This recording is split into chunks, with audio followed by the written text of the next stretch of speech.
আসসালামু আলাইকুম, welcome back to my channel my daily life and kitchen থেকে আমি শিশির নতুন একটা ভিডিওতে ওয়েলকাম করছি। আশা করছি সবাই ভালো আছেন, সুস্থ আছেন। আমরাও আলহামদুলিল্লাহ ভালো আছি। দেখতে দেখতে রমজান মাস প্রায় চলেই এসেছে, আর ইফতার বানানোর একটা মূল উপকরণের মধ্যে একটা উপকরণ হচ্ছে এই বেসন। অতিরিক্ত ভাজা পোড়া কখনোই আমাদের স্বাস্থ্যের জন্য ভালো না। কোনো ডাক্তারই কিন্তু কখনো সাজেস্ট করে না সারাদিন রোজা রাখার পর ভাজা পোড়া খাবেন। যদিও সবসময় ডাক্তারদের সাজেশন আমাদের জন্য মেনটেন করা কষ্টকর হয়, কারণ মুখের রুচিরও একটা ব্যাপার আছে। কিন্তু যে খাবারটা সারাদিন রোজা রাখার পর আমরা শরীরে গ্রহণ করব, সেই খাবারগুলো যেন অবশ্যই আমাদের জন্য স্বাস্থ্যসম্মত হয়। যেসব আপু ভাইয়ারা নিজেদের বা নিজের পরিবারের জন্য স্বাস্থ্য সচেতন বা একটু পিওর জিনিস খেতে পছন্দ করেন, তাদের জন্য কিন্তু একেবারে ফ্রেশ হোমমেড এই স্বাস্থ্যসম্মত বেসনটা আমরা এবার পেজে নিয়ে এসেছি। আপনারা যেন আমার উপর পূর্ণাঙ্গ আস্থা আর বিশ্বাস রেখে এই বেসনটা রোজার ইফতারির সঙ্গী হিসেবে নিতে পারেন, সেই জন্য কিন্তু সমস্ত প্রসেস সহ দাম সহ ভিডিওতে বলে দিয়েছি। অনেক আপুদেরই কিন্তু এই বেসনের উপর ভালো রকম একটা চাহিদা ছিল, তো আমি আসলে চেষ্টা করেছি আবারও বরাবরের মতো সর্বোচ্চ কোয়ালিটিটা ধরে রেখে এই বেসনটা আপনাদের জন্য নিয়ে আসার। খোলা বাজারে গিয়ে বা মুদি দোকানে গিয়েই তো বেসন কিনে আনতে পারি, তাহলে আমার কাছ থেকে বেসন আপনারা কেন নেবেন? আসলে স্পেশালিটি কি সেটা একটু বুঝিয়ে দিচ্ছি। সাধারণত মুদি দোকান বা খোলা বাজার থেকে আমরা যে বেসনগুলো কিনে আনি, সেখানে কতটুকু কোয়ালিটি ফুল প্রোডাক্ট দিয়ে সেই জিনিসগুলো মেক করা বা কতটুকু স্বাস্থ্যসম্মত উপায়ে আমাদের জন্য সেগুলো প্রসেস করা হয়েছে, সেগুলো কিন্তু আমি বা আপনি নিজে চোখে দেখতে পাচ্ছি না। টাকা দিয়ে বাজার থেকে বেসন তো কিনে আনি, কিন্তু সেই বেসন দেখাচ্ছে যে ভালো না, শক্ত বের হয়। আসলে দেখাচ্ছে যে তারা বেশিরভাগ সময় ছোলার ডালটাই ইউজ করে, কিন্তু ছোলার ডালটাও খুব ভালো মানের ডাল যে ইউজ করবে সেটাও কিন্তু তারা করে থাকে না। বিজনেস প্রফিটেবল করার জন্য নানান রকম ভেজাল জিনিস তো আরো মিশিয়েই থাকে, যেগুলো কিনা আমাদের স্বাস্থ্যের জন্য খুবই ক্ষতিকর। স্বাদ আর কোয়ালিটিটা ভালো রাখার জন্য আমি কিন্তু বেসনের মধ্যে 4 রকম ডাল ইউজ করেছি, আর প্রত্যেকটা ডাল ছিল একেবারে এ গ্রেডের। খুবই কোয়ালিটিফুল ডালগুলোই আমি এখানে ইউজ করেছি। আপুদের চাওয়া মাত্রই কিন্তু আমি বেসনটা নিয়ে আসিনি, বেসনটা নিয়ে আসতেও একটু সময় নিয়েছি। কারণ একটাই, যারা বেসন বানায় তাদের কয়েকজনের সঙ্গে আমি আগে কথা বলেছি যে এই বেসনটার স্বাদ গ্রান ঠিক রাখতে কি কি জিনিস দিলে বেসনটা খুব ভালো মানের হবে। তো তারা আসলে আমাকে একটা সুনির্দিষ্ট পরিমাণ বলে দিয়েছিলেন। তো তাদের কথা অনুযায়ী কিন্তু আমার নিজের হাতে এই বেসনগুলো আমরা বাসার ভেতরে বানিয়েছি। সব জিনিসেরই একটা সুনির্দিষ্ট মেজারমেন্ট থাকে, তো সেই মেজারমেন্টটা যদি ঠিক না থাকে তাহলে কিন্তু বেসন কখনোই পারফেক্ট হয় না। আরও একটা স্পেশালিটি দেখিয়ে দিচ্ছি, এই যে আমার হাতে দেখতে পাচ্ছেন, এটা হচ্ছে চিনি গুঁড়ির চাল, একেবারে ফ্রেশ চিনি গুঁড়ির চাল, যেটা ইউজ করার কারণে এই বেসনটাতে কিন্তু খুব সুন্দর একটা গ্রানেট হবে। বেসনে তৈরি জিনিস মুচমুচে রাখার জন্য দেখাচ্ছে যে আমরা সেখানে চালের গুঁড়ি ইউজ করি, কর্নফ্লাওয়ার ইউজ করি, অনেক রকম ইনগ্রিডিয়েন্টস আমাদের ইউজ করতে হয় যে বেসনটা আমরা খোলা বাজার থেকে নিয়ে আসি। তো সেটা যেন আর এক্সট্রা করে ইউজ না করতে হয়, সেই জন্য কিন্তু আমি আতপ চালও এখানে ইউজ করেছি। বেসনের জন্য যে ডালগুলো এখানে ইউজ করেছি, প্রত্যেকটা ডাল আমি আলাদা আলাদা ভাবে খুব সুন্দর করে বেছে নিয়ে তারপর ঝেড়ে নিয়েছি। আমি সব সময়ই বলে আসছি আমার পেজের একটা প্রোডাক্ট যেন অন্য আর একটা প্রোডাক্টের মান সম্মান নষ্ট না করে। পেজের গুড় আর ঘিয়ের উপর আপুদের যে রিভিউ, আপুদের যে মতামত, সেটার উপর বেস করে আমি আসলে চাচ্ছিলাম যে যেসব আপুরা আমার কাছে বেসন চাচ্ছিলেন তাদের জন্য একটু স্পেশাল করে দিতে পারি, যেটা হাতে পাওয়া মাত্র আপু ভাইয়ারা যেন খোলা বাজারের বেসন থেকে এক বাক্যে এই বেসনটার যে টেস্ট, এই বেসনটার যে ঘ্রাণ, এই বেসনটার যে স্বাদ, সেটা যেন আলাদা করতে পারেন। তো সবগুলো উপকরণ খুব সুন্দর করে ছাড়াই মোছাই করে এখন হচ্ছে ধুয়ে নিচ্ছি। আমার পেজের প্রত্যেকটা জিনিস আমি একেবারে পানির মতো স্বচ্ছ রাখার চেষ্টা করেছি, কারণ আমি যেহেতু খাদ্যদ্রব্য নিয়ে কাজ করছি, আমার কাছ থেকে যারাই কেনাকাটা করবেন তারা যেন একেবারে মনে তৃপ্তি সহকারে প্রত্যেকটা জিনিস নিতে পারেন।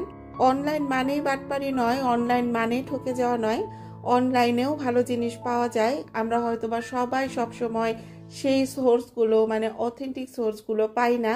আমি আবারও বলছি, এখানে যে 4 রকম ডাল আর 2 রকম চাল আমি ইউজ করেছি, এগুলো কিন্তু সুনির্দিষ্ট একটা মেজারমেন্টে দেওয়া আছে। তো এগুলো এই মেজারমেন্টে যদি হেরফের হয়ে যায় তাহলে কিন্তু বেসনগুলো ভালো হবে না। সুন্দর করে ঝেড়ে নেবার পর বেশ কয়েকবার পানি পাল্টে পাল্টে এই সমস্ত উপকরণ ধুয়ে পানি ঝরা দিয়ে এখন এগুলো হচ্ছে 3 থেকে 4 দিনের মতো সূর্যের আলোতে শুকিয়ে নেব। অনেকেই আছেন বাসায় বেসন তৈরি করেন, কিন্তু সূর্যের আলোর তেমন ভালো ব্যবস্থা না থাকায় উপকরণগুলো চুলার মধ্যে ভেজে নেন। তো আসলে এখানে একটা কথা বলি, র অবস্থায় বেসনের যে স্বাদ, কাঁচা অবস্থায় বেসনের যে স্বাদটা এটার মধ্যে বজায় থাকবে। ভেজে নেওয়া সেই উপকরণ দিয়ে বানানো বেসনটার কিন্তু একরকম স্বাদ গ্রান আপনি কখনোই পাবেন না। তো খুব সুন্দর করে এই বেসনগুলো 3 থেকে 4 দিন শুকিয়ে নেবার পর আমরা কিন্তু এগুলো গুঁড়া করে নিয়েছি। গুঁড়ি করে নেবার পরও এটা রোদ্রে 3 থেকে 4 দিনের মতো খুব সুন্দর করে এই জিনিসগুলো শুকিয়ে নিচ্ছি। একটাই মাত্র কারণ হচ্ছে অনেক দিন যেন এই বেসনগুলো ভালো থাকে। আমি যেহেতু কোনো রকম প্রিজারভেটিভ ইউজ করব না ভালো রাখার জন্য, তো সেখান থেকে ন্যাচারালভাবে যেন এই বেসনগুলো দীর্ঘদিন পর্যন্ত ভালো থাকে, আমি কিন্তু সেই জন্য খুব সুন্দর করে এই বেসনগুলো রোদের মধ্যে শুকিয়ে নিচ্ছি। আমি আবারও বলছি, আমি যেহেতু কোনো রকম প্রিজারভেটিভ কখনোই কোনো খাদ্যদ্রব্যে ইউজ করছি না, যারা মনের স্যাটিসফ্যাকশনের জন্য দীর্ঘদিন ধরে এই বেসনগুলো সংরক্ষণ করবেন তারা অবশ্যই নর্মাল ফ্রিজে এই বেসনগুলো সংরক্ষণ করবেন, তাহলে অনেক দিন পর্যন্ত ভালো থাকবে।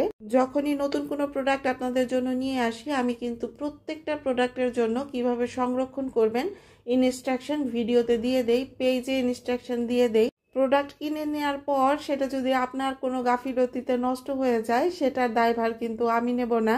আমরা যারা বাঙালি আছি তারা ইফতারিতে অবশ্যই ভাজা পোড়া খাবো, কিন্তু সেই ভাজা পোড়ার ইনগ্রিডিয়েন্টসগুলো যেন অবশ্যই একটু ভালো মানের হয়। কারণ রোজা থেকে দেখাচ্ছে যে এরকম ভাজা পোড়া খেয়ে আমরা অনেকেই কিন্তু অসুস্থ হয়ে পড়ি। আমি সবসময় একটা কথা বলে আসছি, বিজনেস তো অবশ্যই করব, কিন্তু সেই বিজনেসটা যেন আমার জন্য হালাল হয়। যেহেতু খাদ্যদ্রব্য, আমি যেন সেটা হালালভাবেই আপনাদের কাছে পৌঁছে দিতে পারি। যারা আমার পেজ থেকে গুড়, ঘি, গুঁড়ি মশলা এইসব অলরেডি হাতে পেয়েছেন, তো সেই সব আপুরাই কিন্তু আমার কাছ থেকে অনেক দিন থেকে এই বেসনগুলোর অর্ডার দিয়ে রেখেছিলেন।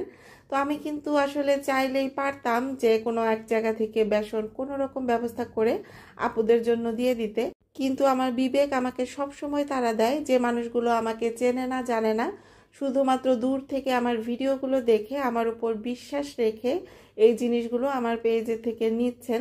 আমি যেন তাদেরকে সব সময় ভালো মানের সর্বোচ্চ কোয়ালিটিফুল জিনিসটা দিতে পারি। আসলে আমার পেজে কিন্তু জিনিসের সংখ্যা খুবই কম, একটা মাত্র কারণে আমি প্রত্যেকটা জিনিস একেবারে অথেন্টিকভাবে, অর্গানিকভাবে তুলে আনার চেষ্টা করছি।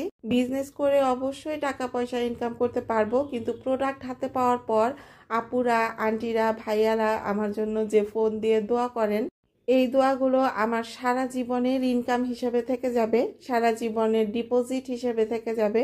তো বেসনগুলো ভাঙিয়ে নেবার পর এই যে সুজিগুলো দেখতে পাচ্ছেন, এগুলো কিন্তু খুব সুন্দর করে চেলে আমি এগুলো থেকে আলাদা করে নিয়েছি। এতটুকু স্বচ্ছভাবে আপনাদের সামনে নিয়ে আসার একটাই মাত্র কারণ, আমি আবারও বলছি, খাবার জিনিস বুঝে শুনে অর্ডার করবেন, মনে কোনো রকম খুঁতখুঁতি রাখবেন না।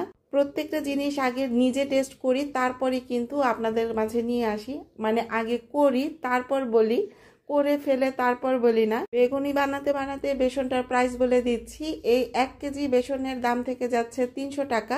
সর্বনিম্ন হাফ কেজি অর্ডার করতে পারবেন, আর হাফ কেজির দাম থেকে যাচ্ছে 160 টাকা।